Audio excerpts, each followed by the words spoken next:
बिस्मिल्लाहिर्रहमानिर्रहीम। अस्सलाम वालेकुम। मैं हूं महरीन सब्तैन। देख रहे हैं आप मेरा यूट्यूब चैनल और फेसबुक पेज।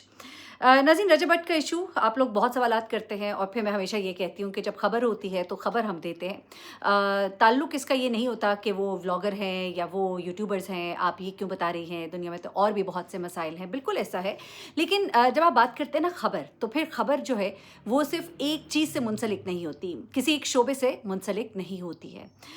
बल्कि अब तो मैं ये कहूँगी कि जो रजब भट्ट का मामला है वो एक ऐसा सोशल इशू है जिसको एड्रेस करना ज़रूरी है। जब रजब भट्ट से ये सवाल किया गया कि आपका यूट्यूब पर आना क्या आपके घर के टूटने की वजह बन रही है, क्या आपके घर में ये जो कुछ मसाइल हैं उसकी वजह यूट्यूब है, तो उसने बिल्कुल ना की। उसने कहा नहीं, ये पर्सनल मैटर्स हैं और वही पर्सनल मैटर्स जिन्हें हम सोशल इश्यूज़ कहते हैं, घर घर का मसला है।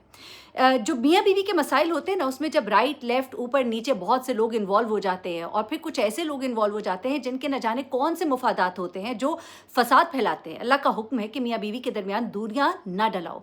जो लोग मियाँ बीवी के दरमियान दूरियां डलवाते हैं वो कितने गुनाहगार हैं, ये कितना बड़ा गुनाह है।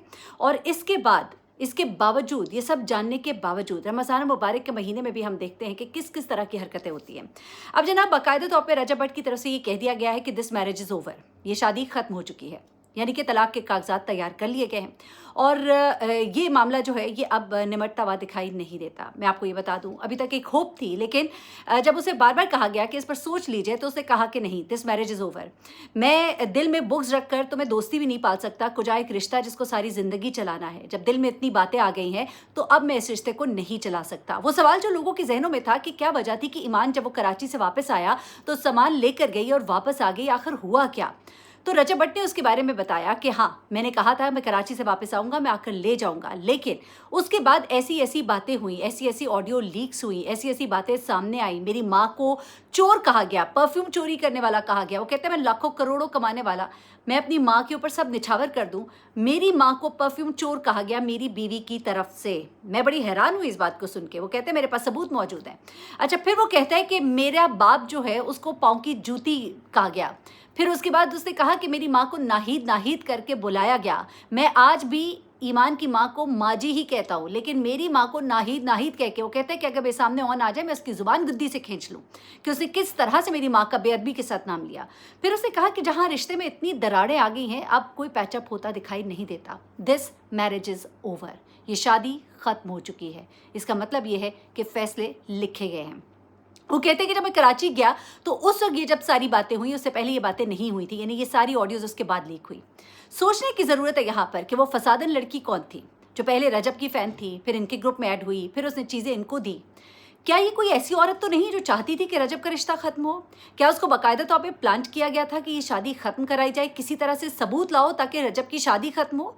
इस पर गौर करने की ज़रूरत है रजब भट्ट को भी, क्योंकि कोई एक ऐसा शख्स है जो आपको बेचैन करना चाहता है, आपकी शादी तोड़ना चाहता है। ज़रा दाएँ बाएँ देखिएगा वो कौन से लोग हैं जिनके मुफादात इस शादी के टूटने से जुड़े थे। माँ जी को भी गौर करना होगा। आपके बेटे का बेटा है किवान। किवान जो है वो कहता है रजब कि मेरी जान है। उसे कहा गया हर वक्त मिनसा मिनसा नाम लेते हो, अपने बेटे का नाम क्यों नहीं लेते? तो उसने कहा कि उसकी माँ ने मना किया, उसकी माँ नाम नहीं लेने देती और मैं समझता हूँ कि माँ का पहला हक है। फिर उसे कहा ये रिश्ता ख़त्म होता है, जो भी होता है, किवान मेरा सब कुछ है और मेरा जो कुछ है वो किवान का है। बेशक जाहिर सी बात है, शरीयत के हिसाब से भी, कानून के हिसाब से भी डेफिनेटली आपके बाद आपका सब कुछ जो मेजर है वो आपके बेटे का ही है। माँ बाप का भी एक हिस्सा होता है शरीयत में, लेकिन बेटे का जो है वो मेजर हिस्सा है, उसमें कोई डाउट नहीं है। अभी कुछ बातें ऐसी सुनने को मुझे आ रही हैं दूसरी तरफ से, जो कुछ लोग शायद या लीक कर रहे हैं या लीक करवा रहे हैं। कुछ ऐसी बातें कि किवान की कभी तो ख्वाहिश ही नहीं थी, किवान तो एक ज़बरदस्ती का सौदा था, किवान की दुनिया में आने की इन लोगों को तो कोई खुशी ही नहीं थी, और ये सारी ऐसी बातें। लेकिन ये भी मेरे ख्याल से अब तो बहुत कुछ बोला जाएगा जब रिश्ता ख़त्म होता है। कुछ ऐसे लोग होते हैं, मैंने इज़्ज़तदार लोग कहूँगी, और बड़े सब्र वाले लोग होते हैं और बड़े ही ज़र्फ़ वाले लोग होते हैं जो रिश्ते के बाद ऐसे जो तकलीफ़ दे तरीके से ख़त्म होता है उसके बाद खामोशी इख्तियार करते हैं और अपना अपना रास्ता लेते हैं। लेकिन कई दफ़ा बर्दाश्त से बाहर हो जाता है, जिस तरह ऑन की बर्दाश्त से बाहर हुआ, उसने यूट्यूब पर आकर लाइव में आकर बहुत कुछ बोला, लेकिन वहाँ पे मैंने हमेशा कंडेम किया। आपको याद होगा मैं पहले दिन से कह रही हूँ, उसने जो पतलू के साथ बैठकर लाइव की ना, वो बनती नहीं थी। चाहे आपको लाखों करोड़ों मिल जाते, आपकी बनती नहीं थी। अभी आपकी बहन उसके रिश्ते में थी और आप कह रहे थे कि हमारी बहन को आकर ले जाओ, तो यहाँ पर ऑन की बहुत बड़ी गलती है, इमेच्योरिटी है, और इस इमेच्योरिटी को कहीं रोका जाना चाहिए था। हो सकता है रोका गया हो, ना रोका हो, वो कहता हो कि भाई पैसे आ रहे हैं, मैं फेमस हो रहा हूँ, या हो सकता है उसका इतना गुस्सा हो, कई दफ़ा औलाद माँ बाप के कहने में भी नहीं होती। मैं कहूँगी रजब को एक बार फिर भी सोचिए, क्योंकि हमारी जो अहले तशरीह की जो शरीयत है उसके मुताबिक तलाक एक दफ़ा कहने से नहीं हो जाती है, उसका बाकायदा एक प्रोटोकॉल होता है, सीगे अदा करने होते हैं, उसमें आपने 2 गवाहों को बिठाना होता है ताकि गुंजाइश रखी जाए और 3 महीने के अंदर वो तलाक जो है वो कंप्लीट होती है। एक ही महीने में वो अदा नहीं हो जाती है, 1 महीना गुंजाइश है, दूसरा महीना गुंजाइश है, तीसरा महीना अगर आपने रुजू नहीं किया तो मेरे ख्याल से मौका भी मौजूद है। इन फसादी लोगों के ऊपर ज़रा नज़र कीजिए जो आपका घर तोड़ना चाह रहे थे। क्यों? क्या मकसद था? कौन से पैसे उसको मिल रहे थे उस लड़की को? वो क्या चाहती थी जिसने आपके घर को तोड़ा और ये चीज़ें निकाल निकाल कर आपको दी? माँ जी से भी कहूँगी कि ज़रूरी नहीं है कि कोई और आए तो वो भी कैसी हो, कैसी ना हो। तो क्यों ना ये रिश्ता, देखिए ज़रूरी नहीं है कि अगर ईमान के नेचर में कुछ चीज़ें हैं, हो सकता है वो बहुत रिज़र्व रहती हो सकता है उसने आपको तवज्जो नहीं दी, ठीक है। हमें पता लगा रजब की बातों से कि रजब चाहता था कि मेरे माँ बाप थे पीछे, वो उनका ख्याल रखती, उनके साथ रहती। हाँ, शरीयत इस बात का नहीं कहती कि औरत शौहर के माँ बाप का ख्याल रखे, लेकिन इंसानियत ज़रूर कहती है। और जब आप चाहते हैं ना कि आपका शौहर आपसे मोहब्बत करे, तो आप उनसे मोहब्बत करें जिनसे आपका शौहर मोहब्बत करता है, ताकि वो आपसे मोहब्बत करे। ये तो तरीके हैं ना। शरीयत तो जो कुछ भी कहती है, लेकिन कुछ ऐसे तरीके हैं, कुछ ऐसे गुर हैं जिनको अगर लड़कियाँ अपना लें तो उसके बाद उनका घर बड़ा खूबसूरत हो जाता है, गुलो गुलजार हो जाता है। लेकिन उसके लिए हाँ, ज़रूरी ये भी होता है कि मर्द जो है वो भी गिविंग साइड पर हो। लेकिन वो रजब जो बिल्कुल साथ रहा ही नहीं, वो रजब जो उसको कहीं बाहर ले जा ही नहीं सका। हाँ ठीक है, रजब ने दिखाए वो प्रूफ, उसे इंग्लैंड वाला प्रूफ दिखाया, यूके का वीज़ा रिजेक्ट हुआ, लेकिन यूएई का वीज़ा वो उसने नहीं दिखाया। लेकिन चले, रिजेक्ट हो गया, नहीं जा सके, कहीं तो घुमा लेते ना, गिलगित ही ले जाते, सवात ही ले जाते, हुंजा ही ले जाते, कहीं भी तो ना लेकर गए। तो फिर दिल में तकलीफ़ तो होगी। फिर उस दुखी दिल के साथ वो कैसे आपकी खिदमत करती, आपके घर वालों की खिदमत करती, उसके अंदर भी मैं होगी ना, जैसे आपके अंदर मैं है। कुछ अना मुझ में भी है, कुछ अना उसमें भी है, ना झुक हो सकती है, ना झुक मैं सकता हूँ। तो फिर ज़ाहिर सी बात है, और औरत की जो मैं होती ना, सिर्फ़ एक मोहब्बत के एक जुमले से ख़त्म हो जाती है। शायद उसको वो मोहब्बत का एक जुमला मिला ही नहीं, मुझे ऐसे लगता है।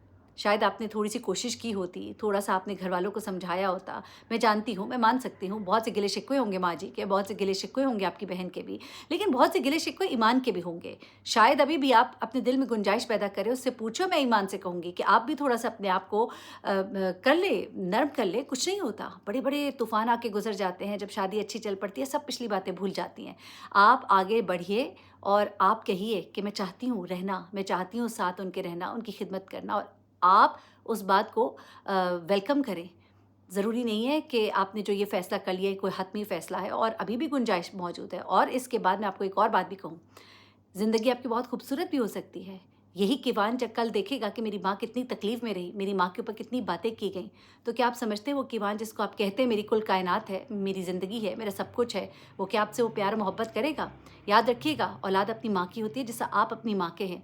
आपने कहा ना कि मेरे माँ और बाप का कोई रिप्लेसमेंट नहीं है, फिर बहन को कहा तेरा भी नहीं है क्योंकि तू उन्हीं की वजह से आई है दुनिया में, लेकिन आपने कहा कि तुम लोग का कोई रिप्लेसमेंट नहीं है, बाकी सबकी रिप्लेसमेंट है। यानी कि बेटा भी और आ जाएगा, बीवी भी और आ जाएगी। नहीं, कीवान की रिप्लेसमेंट नहीं है। कोई और आएगा, वो कोई और होगा, कीवान कीवान ही रहेगा। हाँ, बीवी की रिप्लेसमेंट बड़ा ही आसान होता है, लेकिन मैं आपसे ये ज़रूर कहूँगी कि वो उसकी माँ है। जिस तरह आपके लिए आपकी माँ जी की रिप्लेसमेंट नहीं है, कीवान के लिए ईमान की रिप्लेसमेंट नहीं होगी। कल को कीवान भी आपसे सवाल करेगा और दुनिया भी सवाल करेगी, और आपका अपना ज़मीर भी मुतमईन नहीं होगा। यकीन मानिए, अभी तो नहीं आपको महसूस होगा, अभी जवानी है, पैसा है, इर्द-गिर्द लोग हैं, फ़ेम है, लेकिन एक वक़्त आएगा कि आप सोचेंगे कि काश मैंने कीवान के लिए सोच लिया होता। कीवान के हवाले से मुझे मोहब्बत नज़र आई जुमलों में रजब के, लेकिन एट द सेम टाइम मैं कहूँगी कि मैंने बल्कि देखा थ्रू आउट उन्होंने ईमान के लिए कोई गलत बात नहीं, जुमला नहीं बोला, लेकिन ऑन के लिए उन्होंने कहा मेरे घर के दरवाजे बंद हैं, चले कर दे बंद, कुछ नहीं होता। होता है ऐसा मियाँ बीवी के रिश्ते में कि कभी कभी ससुराल और मैके वाले एक तरफ हो जाते हैं, लेकिन मियाँ बीवी का रिश्ता चलता रहता है। आप चलाइए इस रिश्ते को। मैं ईमान से भी कहूँगी कि आप आगे होइए, आप स्टेप फॉरवर्ड करें, आइए अपनी शादी को बचाने का एक आखिरी मौका जो है उसे इस्तेमाल करें। अपने भाई से कहें कि आज के बाद तुम रजब के बारे में कोई बात नहीं करोगे, चाहे जो मर्जी बात करोगे, तुम रजब के बारे में कोई बात नहीं करोगे। और एट द सेम टाइम रजब जो है वो सामने आए और कहे कि आज के बाद कोई ईमान के बारे में कोई बात नहीं करेगा। ईमान के लिए खड़े हों और ईमान को घर लेकर आए, इज़्ज़त के साथ लेकर आए, और ईमान जो है वो घर वालों को वो इज़्ज़त और एहतराम दे जो रजब चाहता है। पुरानी बातें भुला दीजिए, माफ़ी कीजिए, आगे बढ़ जाइए, कुछ नहीं होता है, रिश्ते संभल जाते हैं, अभी भी वक्त है, अभी भी गुंजाइश है। बहुत सी छोटी छोटी बातें हैं जो दिलों में है, और छोटी छोटी बातें ये हर घर में होती है, यकीन मानिए कोई इतनी बड़ी बात नहीं है। ये जो बीच में फसादी लोग हैं ना, जिन्होंने बैठकर इधर की ऑडियो उधर, उधर की ऑडियो उधर, मैं हमेशा कहती हूँ, मैंने पहले भी कहा था कि आपके घर में ईमान से नाराज़गी है तो ईमान के बारे में 100 बातें करते होंगे, उनकी वालदा को भी बोलते होंगे, बहुत कुछ कहते होंगे, दूसरी तरफ वो भी करते होंगे। बस वहाँ पे तरीका थोड़ा ये गलत हुआ, सोशल मीडिया ग्रुप्स तो आपकी तरफ से भी हुए, यहाँ से लड़की वहाँ गई, वहाँ से लड़की वापस आके आपको सबूतें दे रही है, ये सब कुछ भी हो रहा है। लेकिन अगर थोड़ा-सा सोचा जाए तो चीज़ें ठीक हो सकती है। फसादी लोगों को दूर कीजिए, किसी को इजाज़त मत दीजिए कि आपके बारे में बोले। ईमान खड़े होके अपने मियाँ को डिफेंड करे, रजब खड़े होके अपनी बीवी को डिफेंड करे, घर के मामलात घर में सॉल्व करे। ईमान की वालदा को चाहिए कि ऑन को मना करे। ऑन बेशक जज़्बात में आके जो भी कर रहा है, लेकिन वो अच्छा नहीं कर रहा। अभी तो रिश्ता बरकरार था, हाँ, ख़त्म हो जाता तो फिर और बात थी, लेकिन तब भी मैं वही कहूँगी, इज़्ज़तदार लोग और वो लोग जो बड़े ज़र्फ़ वाले होते हैं, वो इस तरह की बातें सरेआम पब्लिक में बैठकर नहीं करते। एनीवे, दुआ करती हूँ अल्लाह करे सब ठीक हो जाए। और अभी भी गुंजाइश बाकी है, लेकिन रजब ने बड़ा ही दो टोक जब कहा ना, तो लगा कि फ़ैसला कर लिया है, लिखा गया है, लेकिन फिर भी लिखे हुए को मिटाया भी जा सकता है। अपना बहुत ख्याल रखिएगा, दुआ में याद रखिएगा। अल्लाह हाफ़िज़।